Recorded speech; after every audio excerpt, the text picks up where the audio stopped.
Hey, wealth creation traders and investors. Matt Buckley, the chief investment strategist here at WCI, and going to be an interesting week ahead. First of all, let's go overseas and talk about tensions, obviously, in North Korea. Looks like we may have blinked, folks. I will give credit to the Obama administration for kind of standing up to the lunatic over there, sending some B-2s, sending some stealth fighters. Some B-1s to Guam and some bases in Japan, really, letting this guy know that we're pretty serious. But this guy got pretty far out on a ledge. Okay, here's discretion is sometimes a better part of valor. Okay, so this crazy guy, we're not sure how crazy he is, got pretty far out on a limb, and I think the Obama administration, we had a long-pan missile test that was supposed to go out of Vandenberg Air Force Base of a Minuteman III intercontinental ballistic missile, and I think that might have really pushed this lunatic over the edge. So I think the Obama administration is doing the right move right now to let this lunatic kind of walk back off the branch a little bit and go, aha, see, we kind of showed these Yankee aggressors. However, my praise for the Obama administration will stop right here if we don't do something about it. This cannot stand. Okay?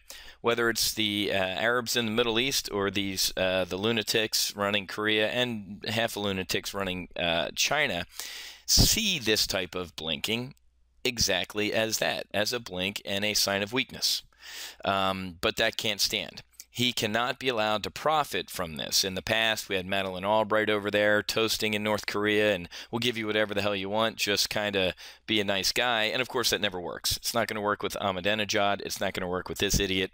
It's just not going to work in general. So the follow-on policy, if we walk back from the brink here, is going to be absolutely critical. And just based on what our clown car is doing in Syria and what we've done in other locations doesn't make me feel too good. Pretty much all quiet on the eastern front across the pond. Cyprus is still imploding. The country is not going to survive because it is seen kind of as well, if you're Russian, you can't hide your money in Cyprus. Where are you going to do it? And so that country is more or less going to implode. Greece is next, and I really think Spain is going to have some problems as well. We're starting to see on the radar some not bank runs, but some, hey, just kind of walk into the bank here. Nobody mind me. Give me all my money. So not necessarily bank runs, but we are starting to see a flight out of Greek and Spanish banks and even Italian banks, but they have their own political circus going on. So again, things kind of getting diffused a little bit in North Korea. We'll see if on the 10th the lunatic go ahead and lights off a nuke like he might. The Obama administration has done a good job warning the country and warning the world, like, hey, this guy might light off a firecracker just to, prove a point. So the markets might be ready for that, but it still might pull back a little bit. What I really want to talk about, obviously, folks, was last Friday's jobs report. And what an absolute embarrassment it is for the administration and more or less for this country. Our labor force participation rate is back at Jimmy Carter levels back in 1979. And, of course, the unemployment rate went down to 7.6%. Why? Because more people left the workforce. About 500,000 people left the workforce. Folks, we created 88,000 jobs.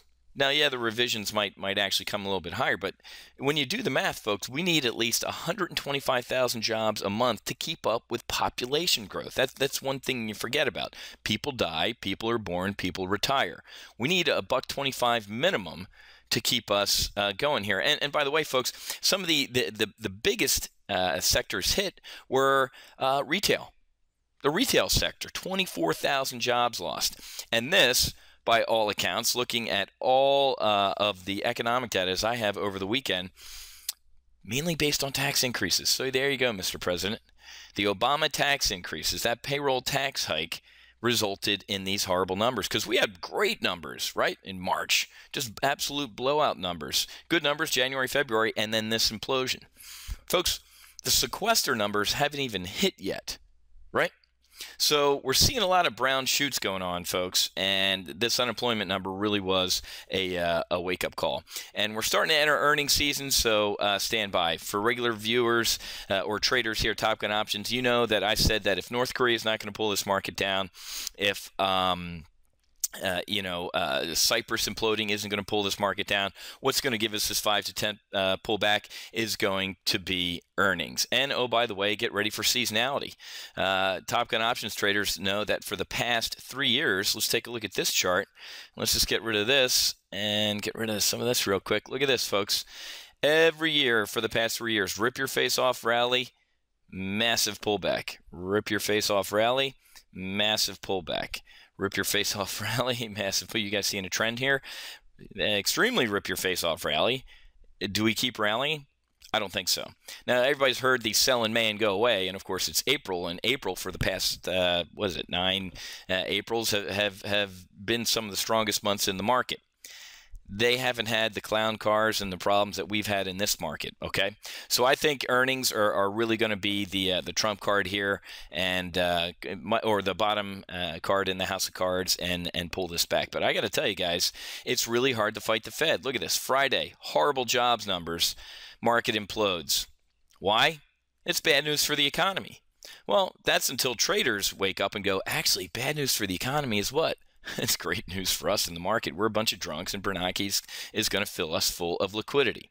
So market's going to keep going up, folks, as long as the Fed's manipulating this market. Fed chairman's going to speak Monday night. Should be interesting to hear what he says. Tuesday, the NFIB Small Business Index. Always interesting to see what's going on with the small business folks around the world. The last one really blasted the Obama administration. It's supposed to be nonpartisan, and it was pretty interesting to see their last report.